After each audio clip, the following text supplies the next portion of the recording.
I think it's a time to ask the Speaker, why are we holding this up?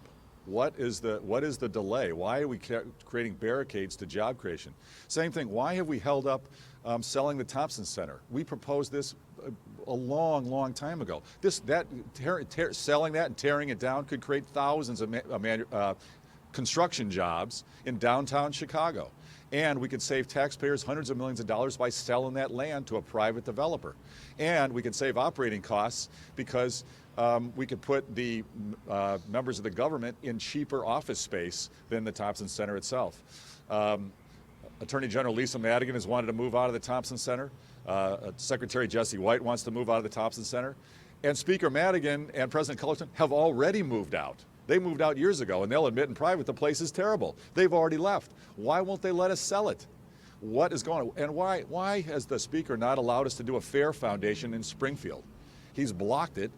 Every other state around us has it. It could create hundreds of construction jobs, promote tourism in Springfield, promote agriculture selling products. He's blocked a fair foundation for the state. Why is Speaker Madigan and the caucus that he controls in General Assembly blocking progress for the state? You asked a great question. We should ask him and get a real answer.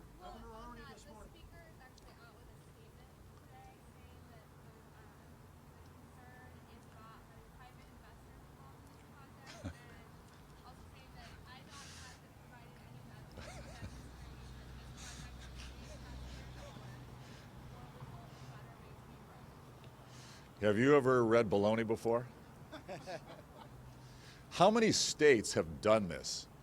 States, Texas has done it, California has done it, Florida's done it, Virginia's done it. This is not rocket science, ladies and gentlemen. This is common sense, way to grow an economy, create jobs, and protect taxpayers. Governor, in the race for governor in the next term, the cap got busted on Friday, and so I guess what that means is there's the potential for record spending for your re-election. And I wonder, what are your thoughts on that? What do you think that means for democracy, that it's going to take ever more large amounts of money to run a gubernatorial campaign? It's, politics is rough and tumble in Illinois and across America. I don't spend a lot of time focused on it. What we've got to do is grow jobs in Illinois. We've got to protect taxpayers in Illinois. We got to get term limits on our elected officials. We got to get fair maps so we can have competitive general elections. And I can say that everybody who's talking about running on the other side of the ticket, on the other side in the other party, is a continuation of the status quo. They're not proposing any new ideas to grow jobs. They're not proposing any new ideas to protect taxpayers. They're proposing tax hikes, income tax hikes, and they're proposing to continue to work for the political machine that's dominated Illinois for decades. That's not going to make things better. Yeah.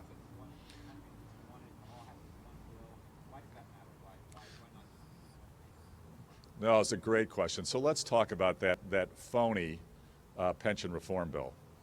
Okay, so that bill is exactly the policy that's caused the crisis in Illinois and caused the financial deterioration of the city of Chicago. There's no reform there. There's no taxpayer savings in that bill. And the pension is not protected and not fixed. Now let's talk about it.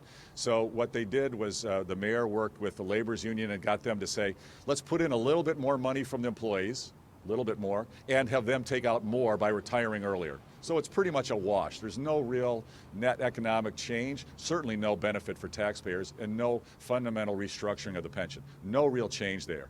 Then they put in a pension ramp, very small payments for 5 years, and then a big balloon payment in year 6, 2023. Guess who's not going to be mayor in 2023? Who's not going to be mayor in 2023? The current mayor is not going to be mayor in 2023. That's why they did it. All this is a system to dump the problem into the next elected official. No change, no protection of taxpayer, no fundamental reform. What they should be doing is saying, let's put that pension in with the other pension reform that we're doing that really will save billions of dollars over time for the taxpayers of Chicago and the state of Illinois. That's the right thing to do. It's not a change, it's not reform. What it is dumping the problem off in the future, but trying to claim reform today. That's failure. That's what's been going on for a long time.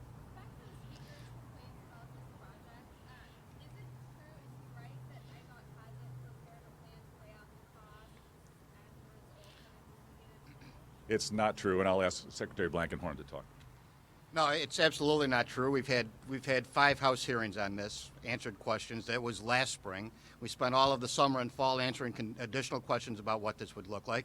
To a certain extent, until you go out for an RFP, you don't know what the bids are going to look like. There are certain things we can't answer about how much money it's going to bring in and what it looks like until that happens.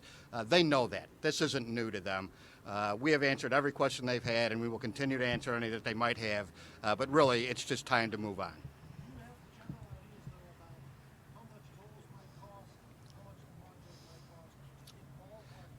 Yeah, in ballpark figures, we think the project will be around $425 million. We think that the tolls will vary based on congestion. That's part of the purpose of these, is to guarantee travel times. And flexibility. The flexibility of that. They'll be higher during congested peaks. They'll be lower at night or in off peaks. That's something that'll be driven by the congestion. We assume that they will be the same as they look like in other parts of the country. In Texas that has done this, in Florida that's done this, in California that's done it. Let's do that.